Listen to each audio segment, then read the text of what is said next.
ఘనంగా విజయదశమి వేడుకలు నెల్లూరు జిల్లా సీతారామపురం మండలం బెస్త కాలనీలో అంకాలమ్మ తల్లి, శ్రీ కన్యకా పరమేశ్వరి ఆలయం మరియు విజయ కనకదుర్గ ఆలయాలలో విజయదశమి వేడుకలు ఘనంగా జరిగాయి.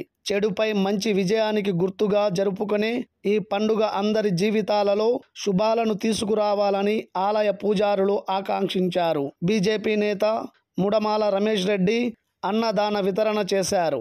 ఈ కార్యక్రమంలో society chairman Somanaboina Rajasekhar, convener కప్ప ప్రభాకర్ రాజు, బాలచెన్నయ్య, కృష్ణ, శ్రీనివాసులు, కాశీ, రత్తయ్య, పి రమేష్, నాగేష్, అల్లూరయ్య భక్తులు అధిక సంఖ్యలో పాల్గొన్నారు.